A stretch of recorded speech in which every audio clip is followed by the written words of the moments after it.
하나님께서는 죄에 대해서 아주 엄격한 그런 분이신 것을 알 수가 있습니다. 지금 이사야부터 시작을 해서 예레미야가 에스겔, 다니엘, 지금 계속해서 선지서에 대한 말씀을 가지고서 여러분에게 말씀을 드릴 때에 가장 핵심적인 메시지는 뭐냐면 죄에서 돌아오라 라고 하는 메시지였습니다. 죄에서 돌아오라. 돌아오지 아니하면 그 죄에 합당한 대가를 치르게 된다. 이런 메시지가 선지서의 가장 중요한 핵심 메시지입니다. 하나님은 이 죄에 대해서 아주 엄격하신 것을 볼 수가 있습니다. 오늘 본문에 있는 이 6장에 있는 이 말씀도 죄와 관련해서 그 죄의 자리에서 돌아오라. 그곳에서 돌아오라.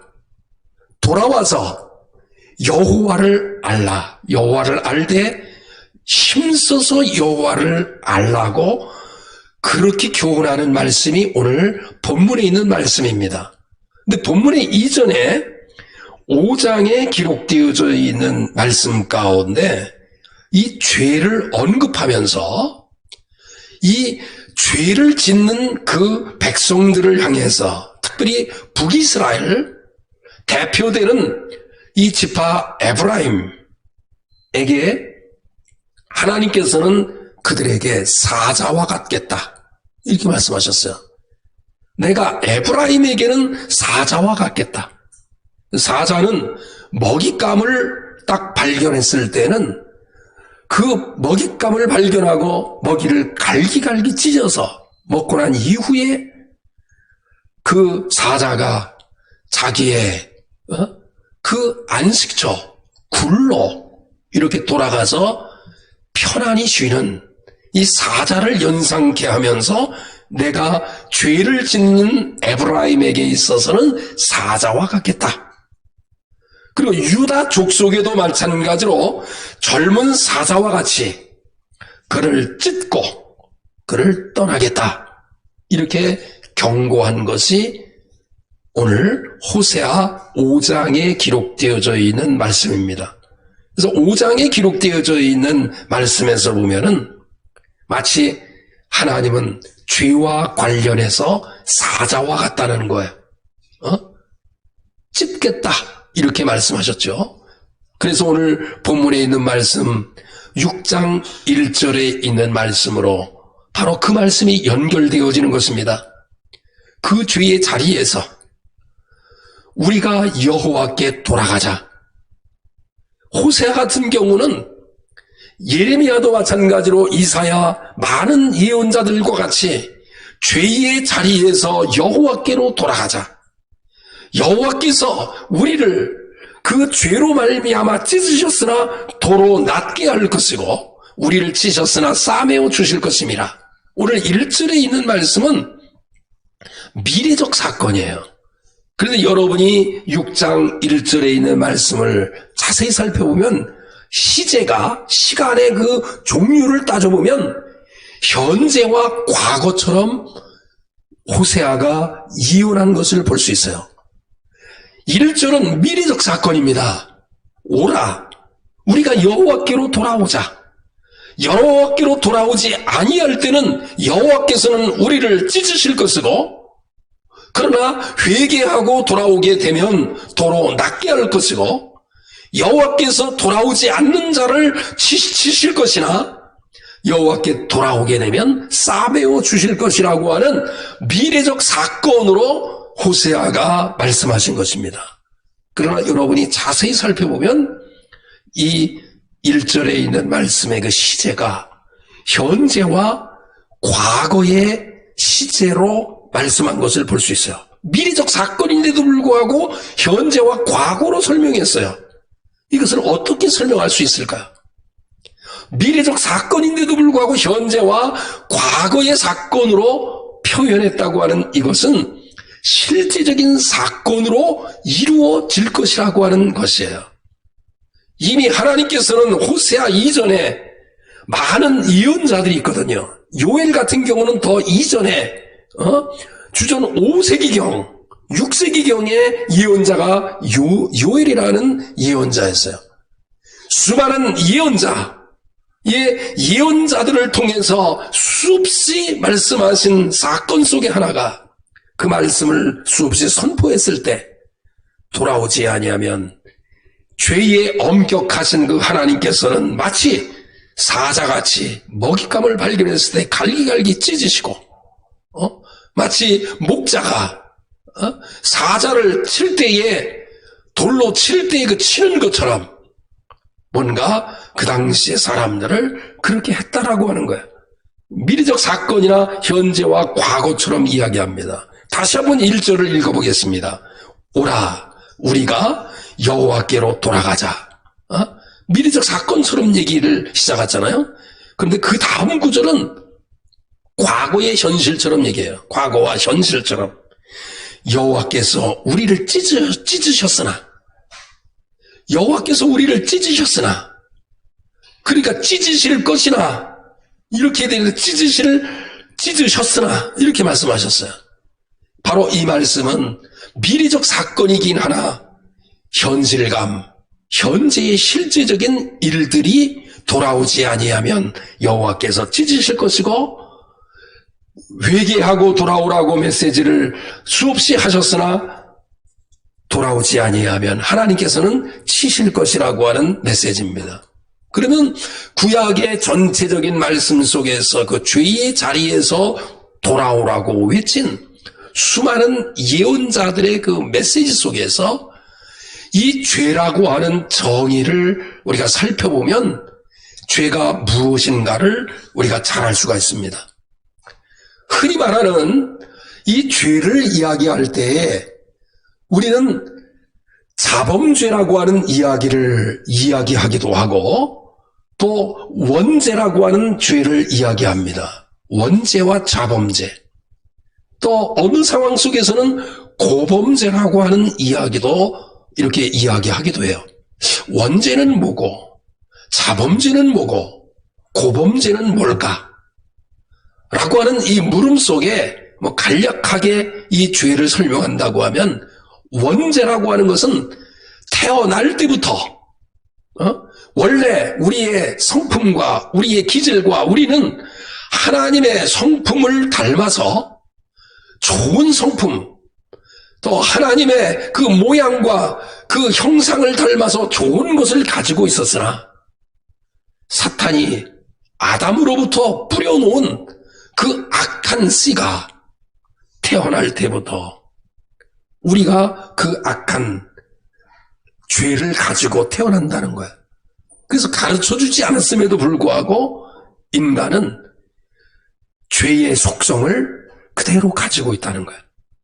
그래서 선한 것보다는 악한 것에 익숙하고 하늘을 향하기보다는 아래 것을 추구할 때 우리가 더 쉽다는 사실을 이 원죄를 통해서 알 수 있어요.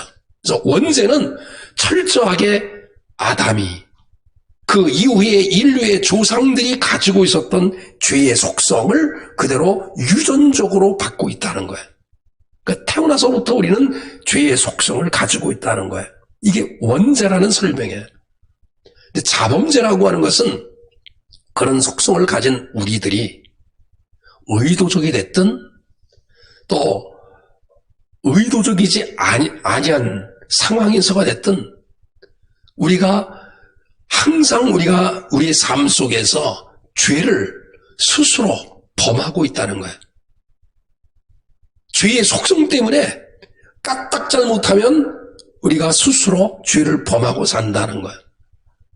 하나님과 가까이 하면서 하나님께서 원하시는 이런 것에 익숙하기보다는 죄에 늘 가까이 노출되어서 스스로 죄를 이렇게 짓고 살아간다는 거예요. 근데 그 자범죄 안에 또 분류를 좀 더 나누면 그 안에 고범죄가 있는 거예요. 고범죄. 다 한자적인 표현이죠. 이게 자범죄라든지 고범죄 다 한자적인 표현이에요. 이 고범죄라고 하는 것은 의도적으로, 아주 고의적으로, 일부러 하나님의 뜻이 아님에도 분명히 그것을 알면서도 그것을 고의적으로 짓는 이런 죄. 그러니까 하나님과 아주 멀리 떨어져 있는 자의 아주 악행이라고 이렇게 볼 수가 있습니다. 근데 이렇게 나눌 수는 있는데 구약 성경에 기록되어져 있는 이 예언자, 선지자들을 통해서 외친 죄에 대한 항목들이 많아요. 그 죄라고 하는 말이 우리는 번역이 될 때 보통 죄, 그러면 그와 관련된 유사 언어들이 있어요. 죄악, 또 허물, 악행, 뭐 등등의 여러 가지의 그 단어들이 유사 언어가 있어요. 그러나 동일한 것은 다 죄로 그렇게 설명을 하고 있습니다. 우리나라 말도 죄라고 하는 것을 설명할 때 여러 가지가 있듯이 구약 성경에 기록되어져 있는 이 죄라고 하는 말 가운데 여러 가지가 있어요. 근데 여러 가지 유형을 이렇게 종류별로 이렇게 나눠보면 크게 세 가지로 나눌 수가 있습니다. 그 세 가지의 죄를 수많은 선지자들이 외치는 거예요. 그 죄에서 돌아오라. 근데 그 첫 번째가 여러분 주보를 참고해 보시면 패셔라는 이런 죄예요. 이 죄라는 단어예요. 패셔. 그런데 그 유사한 언어들이 마라드, 마라, 만, 하나프, 그 유사 언어예요. 근데 이 패셔라고 하는 이 말은 어떤 의미에서 사용하고 있냐면 하나님을 믿지 않는, 하나님을 신뢰하지 않는, 하나님을 의식하지 않는. 그러니까 죄 중에 이 패셔라고 하는 이야기를 수없이 선지자들이 예언하는 거예요. 이 패셔에서 돌아와라. 다시 말하면 하나님을 믿지 않는 너희들이요, 하나님을 믿으라. 하나님을 의뢰하지 않는 너희들이 하나님을 의뢰하라. 하나님을 의식하지 않는 너희들 하나님을 의뢰하라. 그러니까 죄 중에 가장 무서운 죄가 뭐냐면 하나님을 의식하지 않고 하나님을 신뢰하지 않고 하나님의 존재를 믿지 않는 것. 그것이 패셔라는 거야. 그래서 이사야, 예레미야, 에스겔, 다니엘, 호세아에 이르기까지 이 호세아만 해도 죄라고 하는 말, 악행이라고 하는 말, 유사한 교만이라고 하는 말, 수많은 말들을 한 종류로 이렇게 나누어 보면 그 가운데 패셔, 다시 말하면 하나님을 등지는, 하나님을 신뢰하지 않는, 하나님을 믿지 않는 이것이 죄라고 하는 큰 종류의 하나에 속한다는 거예요.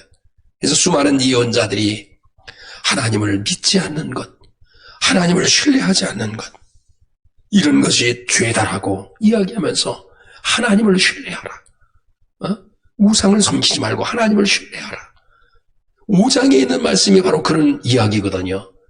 5장에 있는 말씀을 여러분이 살펴보시면 그 5장의 첫머리가 우상 숭배를 경고하다 이렇게 돼 있어요. 제목이. 하나님을 신뢰하지 않고 하나님을 믿지 않고 다른 것을 믿을 때 바로 경고가 들어가는 거예요. 내가 사자와 같겠다. 에브라임에게는 사자와 같겠고 그리고 유다 족속에게는 내가 젊은 사자와 같이 그들을 찢고 물고 뜯어서 그들을 헤쳐놓겠다. 이런 메시지가 바로 호세아에 기록되어 있고 모든 예언서에 기록되어 있습니다. 두 번째 큰 이 죄의 종류 가운데 하나가 하타하트라고 하는 말이 있어요. 하타하트. 이 말이 신약의 성경에서 이게 번역될 때 하마르티아라고 하는 말이 있어요. 이게 무슨 말이냐면 하라고 하는 것은 아니다 이런 말이고 마르티아라고 하는 말은 뭐냐면 관역판이라고 하는 말이에요. 그러니까 하마르티아 이 말은 관역판에서 벗어났다 이런 말이에요. 근데 그 말이 구약의 하타하트라고 하는 말에서 그 말을 번역한 말이기도 해요. 그러니까 신약에서 기록되어져 있는 하마르티아라고 하는 이 말은 원조가 하타하트라고 하는 말이에요. 관역에서 벗어났다라는 이야기예요. 죄라고 하는 것은 어떤 것이 죄냐 하면 하나님께서 정하신 선이 있어요. 선. 하나님께서 정하신 정의가 있다고요. 하나님께서 정하신 공의가 있어요. 하나님께서 정해놓으신 궤도가 있어요. 레일이 있단 말이에요. 근데 레일에서 벗어나고 그 자리에서 벗어나고 하나님께서 정하신 그 자리에서 벗어나면 그것이 바로 죄라는 거예요. 여러분이 동쪽에서 태어나신 분들이 있고 서쪽에서 태어나신 분들이 있어요. 물론 북쪽에서 태어나신 분들도 있고. 근데 여러분이 산과 바다 크게 나누면 바다에 가까운 곳에서 태어나신 여러분들 아니면 바다를 많이 본 분들은 여러분이 그 안에서 진리를 발견할 수 있는 것이 하나가 있어요. 바다의 물이 경계선을 넘지 않아요. 여러분, 바다의 물이 만약에 경계선을 넘었다 하면 그것이 해일이 되는 거야, 해일. 묘하게 지금 서해안 같은 경우도 하루에 달의 주기에 의해서 2번이 밀물썰물이 계속 이루어지잖아요. 근데 밀물썰물이 일어날 때 경계선을 넘지 않아요. 근데 경계선을 넘었다 하면 그 물이 또 그 자연의 법칙이 쉽게 말하면 죄를 짓는 거예요. 거기에는 넘었다 하면 그 넘은 그 상황 속에서 많은 폐해가 일어나는 거예요. 하나님께서 우리에게 정하신 궤도가 있어요. 하나님께서 우리에게 정해놓으신 레일이 있단 말이에요. 길이 있단 말이에요. 그 길에서 벗어나게 되면 바로 그것이 죄라는 거예요. 그래서 우리는 하나님의 말씀을 가까이 하는 것이 얼마나 우리에게는 소중한지 몰라요. 여러분 신문을 읽어요. 또 여러분이 요즘 매스컴을 대할 때마다 여러분이 귀에 들려지는 이 단어들은 여러분이 그 매스컴에서 이야기하고 있는 그 상식적인 이야기들은 여러분이 알고 여러분이 이해하는 만치 매스컴의 이야기가 들려진다는 거예요. 여러분 요즘 근간에 많이 회자되는 이야기가 메타포스라는 말이 있어요. 메타포스. 혹시 메타포스에 대한 정의를 알고 계시는 분들이 있을지 모르겠어요. 이거는 그만치 알아야 그 말이 들리는 거거든요. 뉴스나 어떤 시사적인 어떤 상황 속에서 메타포스라고 하는 이야기가 하루에도 수없이 수십 번씩 매스컴을 통해서 나오지만 메타포스가 우리에게는 상관이 없어요. 그게 알지 못하니까. 하나님의 말씀이 우리에게 수없이 선포되어져도 내가 그 말씀을 알지 못하면 결코 그 말씀이 들려지지 않는다는 이야기를 여러분에게 말씀하고 있는 거예요. 죄는 무엇이 죄일까? 하나님이 정해 놓으신 궤도에서 이탈되는 것. 그래서 우리가 이탈된 궤도에서 돌아오게 하기 위해서는 하나님 말씀으로 가까이 가는 것. 바로 그 메시지가 신약에 있는 말씀이나 구약에 있는 말씀, 하타트라고 하는 이 말이 궤도에서 벗어난다. 하마르티아, 헬라어는 그렇게 되어 있는 거 말이에요. 세 번째 말이 아온이라는 말이에요. 아온. 이 아온이라는 말은 아온, 라, 라샤, 불리아살, 그 라라고 하는 말도 굉장히 많이 사용되어져요. 이 아온이라는 말과 함께. 근데 이 말의 전체적인 이 메시지의 그 핵심 메시지는 뭐냐면 의도적으로, 뭔가 자발적으로, 서두에 말씀을 드렸죠. 자범죄 아니면 고범죄와 같이 이것보다는 이것이 더 좋은 거예요. 그래서 의도적으로 이걸 택하는 거예요. 하나님을 향한 믿음을 갖고 하나님과 가까이 하는 것보다는 하나님은 보이지 않으니까. 그러나 세상 것은 너무 달콤하거든요. 세상 것이 우리에게 주어질 때는 그것에 침 흘리고 그것에 맛을 느끼는 사람은 의도적으로 하나님 무시하면서 그것을 선택하고 살아가는 거예요. 예언자들이 수없이 많은 예언자들이 외친 이야기가 아온, 라, 이런 것을 계속해서 말씀한 거예요. 의도적으로 너 나보다 더 좋아하는 거 있구나. 내 것보다 세상의 것을 더 취하는 거구나. 하나님의 것을 향하여 내가 정작 정말 그 맛을 네가 알고 있느냐. 나를 향해서는 네가 눈동자 한번 맞춰보지 못하고 손 한번 뻗쳐보지 못했는데 세상 것이 좋아 세상 것에 눈 돌리고 세상 것을 손잡았어? 이 고의적인 고범죄와 스스로 그것이 더 좋기 때문에 그것을 찾아가는 죄악을 가리켜서 아온이라는 이런 죄를 설명하고 있는 거예요. 많은 죄를 설명하고 있지만 제가 지금 이사야부터 시작을 해서 오늘 호세아에 이르기까지 정말 새벽마다 아니면 예배 시간마다 예언서에 있는 말씀을 가지고 여러분에게 수없이 선포한 말씀이 바로 이러한 죄에서 돌아오자는 거예요. 하나님을 믿지 않고 하나님을 신뢰하지 못한 것에서 돌아와라. 그리고 하나님께서 정하신 궤도에서 벗어난 상태에서 다시 궤도 안으로 돌아오라. 나보다도 세상 것이 더 좋아서 쫓아간 죄악에서 돌아오라. 이것을 저도 외쳤고 수많은 선지서들도 외친 것입니다. 오늘 본문에 있는 말씀이 바로 그런 심정을 가지고 호세아가 외치는 거야. 오라. 우리가 여호와께 돌아가자. 지금 호세아를 통해서 이스라엘 백성을 초청해요. 하나님의 백성들을 초청합니다. 오라는 거야. 여호와께로 오라는 거야. 근데 오라고 하는 목적이 있어요. 오라 그러잖아요. 그 뒤에 목적이 있어요.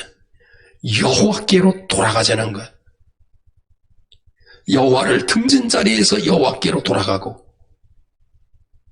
여호와의 말씀에서 벗어난 곳에서 여호와께로 돌아가고 여호와보다도 하나님보다도 세상 것을 더 좋아하는 자리에서 여호와께로 돌아가자는 거야. 그래서 오라고 초청하는 거야. 여러분 주일마다 여러분의 발걸음을 이 제단을 향해서 옮겼어요. 주님이 오라고 해서 오셨어요. 이유가 뭘까요? 여호와께로 돌아가는 거예요. 여호와께로 여러분이 돌아가셔야 돼. 그런데 그 여호와께로 돌아오지 아니하면 어떻게 된다고요? 찢으신다고 말씀했어요. 치신다라고 말씀하셨어요.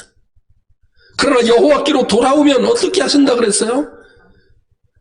찢으셨으나 도로 낫게 할 것이고 우리를 치셨으나 여호와께로 돌아오면 싸매어 주실 것이라고 말씀하셨어요.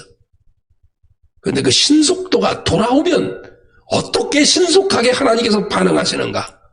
2절에 보면 여호와께서 이틀 후니까 며칠에? 이틀 후니까 이틀이에요? 3일이에요? 이틀 후니까 3일. 지금 반복하고 있어요. 여호와께서 이틀 후에 우리를 어떻게 하신다고요? 살리신다. 즉 또 반복하고 있죠. 셋째 날에 이틀 후나 셋째 날이 똑같은 말이에요. 셋째 날에 우리를 어떻게 하신다고요? 일으키시리니 우리가 그의 앞에서 어떻게 하리라? 살아나리라. 여기 보면 이틀 후, 즉 3일이라고 하는 것은 동양적 사고에서 금방 이해할 수 있는 말이에요. 이건 관용어라고 그러죠. 무슨 얘기하다가 기다려봐. 근데 자꾸만 기다리기가 어려워. 그러면 동양적 사고를 가진 사람은 며칠만 기다려보라 그래요, 보통? 며칠 기다려보라 그러세요? 한 3일만 기다려보자. 3, 4번이라는 말 있잖아요. 3일만 기다려봐. 이게 3일이라고 하는 이 표현은 최고 짧은 그런 의미를 동양적 사고에서 생각할 수 있는 이 단어인 것을 알 수 있어요. 여기에서 예수님께서 십자가의 죽음을 당하셨으나 며칠 만에 부활하셨다고요? 며칠 만에 살아나셨어요? 며칠 만에 일어나셨어요? 3일 만에 일어나셨다고 하는 것은 단순히 3일 만에 일어나셨다라고 하는 말이 아니라 예수 그리스도께서 십자가의 죽음을 당하셨으나 속히 죽음에서 우리를 구원하시기 위해서 살아나셨다라고 하는 상징적인 의미가 있는 거예요. 그러므로 3절 우리가 여호와를 알자. 이 알자라고 하는 것은 야다라는 말로 구체적인 이 관계에서 나타나는 아주 실제적인 경험에서 와지는 말이에요. 그렇기 때문에 이 야다라고 하는 말은 경험적이지 않은 데서는 나올 수 없는 거예요. 그렇기 때문에 우리가 여호와를 알자라고 하는 것은 경험적으로 알자. 그리고 힘써 여호와를 알자. 여호와를 알긴 하는데 어떻게 알자고요? 경험적으로 힘써 알자는 거예요. 여러분이 하나님께 온전히 돌아와서 회개하게 되면 하나님은 여러분을 만나주세요. 제가 목사가 된 가장 획기적인 변화도 거기에 있었던 거예요. 하나님과의 만남 속에서 전적으로 정말 내가 알 수 없었던 여러 가지 일들이 회개가 되면서 밤새워서 기도하면서 새벽 4시까지 하나님 앞에 철저하게 회개했었던 그런 일 속에 주님이 나타나셔서 내가 부르짖으면 주님께서 응답하셨고 내가 하나님 앞에 간구할 때 위로해 주시고 용기를 주시는 거예요. 하나님께 전적으로 회개하고 돌아오면 하나님은 분명히 나타나세요. 3절에 보면 그 나타나심을 설명하는데 확실하게 나타난다는 것을 3가지의 증거를 통해서 말씀하세요. 저녁이 지나면 새벽이 돌아오잖아. 이거는 확실한 거예요. 저녁이 캄캄한 저녁이 있다 할지라도 새벽녘에 빛이 이렇게 나타나면서 새벽이 오는 것이 확실하잖아요. 그것처럼 새벽 빛같이 어김없이 회개하고 하나님께 돌아오는 자에게 체험적으로 나타나겠다는 거예요. 그래서 하나님께 여러분이 전적으로 돌아오셔야 돼요. 힘써 여호와를 알아야 돼요. 세상의 것도 힘쓸 때 그 안에 열매가 있듯이 이 농사의 법칙은 영적인 관계에서도 이것이 적용이 되는 거예요.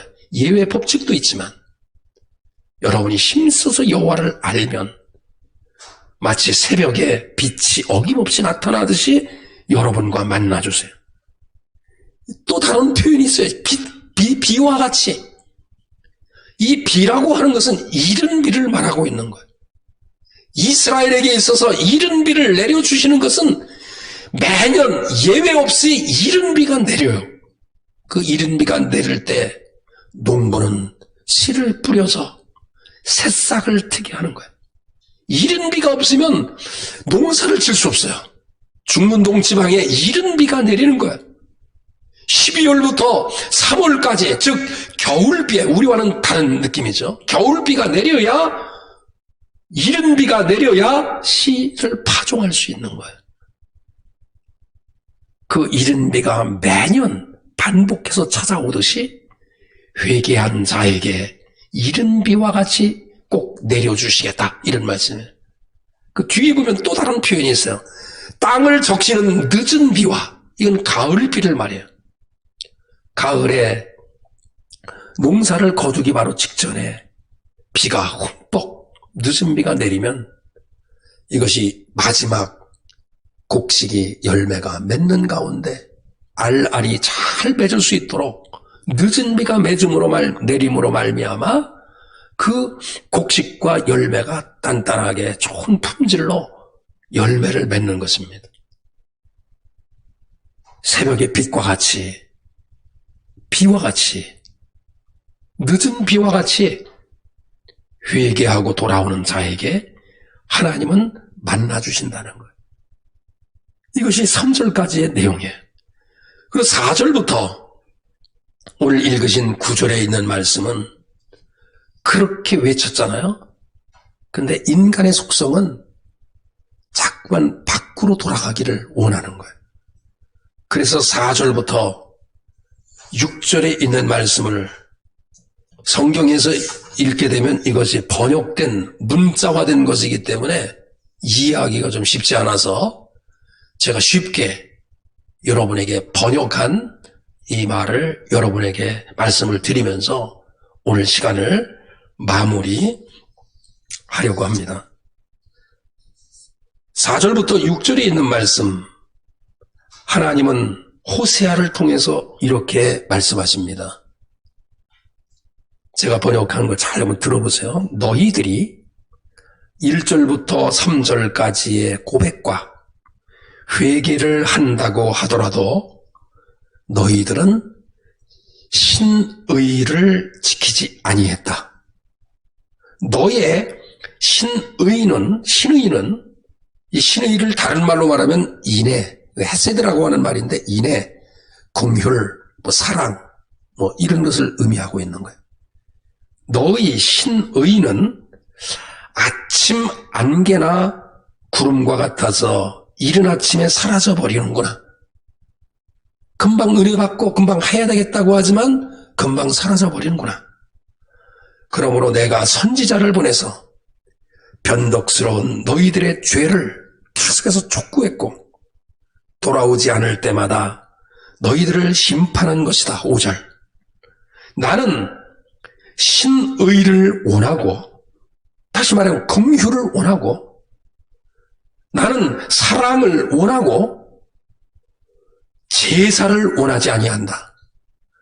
하나님을 향한 마음이 있다 할지라도 그 마음이 종교적인 어떤 종교성이 있다 할지라도 사회성으로 이웃을 향한 사랑을 원하지 아니하면, 그것을 택하지 아니하면 나는 그 제사는 원하지 않는다. 번제보다 하나님을 아는 것을 원하노라. 여러분이 오늘 본문에 있는 말씀만 해도 안다라고 하는 말이 반복돼요. 또 살아난다라고 하는 말이 유사어로 반복돼요. 여러분이 여호와를 알 때, 여호와를 힘써서 알 때 살아나는 역사가 일어나는 것이고, 일어나는 역사가 일어나는 것이고, 그로 말미암아 살리는 역사가 있게 되는 것입니다. 그런 의미에서 여러분들이 예언서가 이제 마무리되어지는 그 시기쯤 돼서 정말 하나님을 불신했던 마음들이 하나님을 믿는 신앙으로, 좀 궤도에서 벗어났던 신앙에서 다시 그 궤도 안에 돌아오는 신앙으로, 하나님 것보다도 세상 것을 좋아하던 우리의 이 고의적인 의도적인 이런 죄악된 삶의 자리에서 하나님께 다가가는, 하나님의 것을 더 좋아하는 그런 자리로 돌아오는 기회가 될 수 있기를 간절히 축원합니다.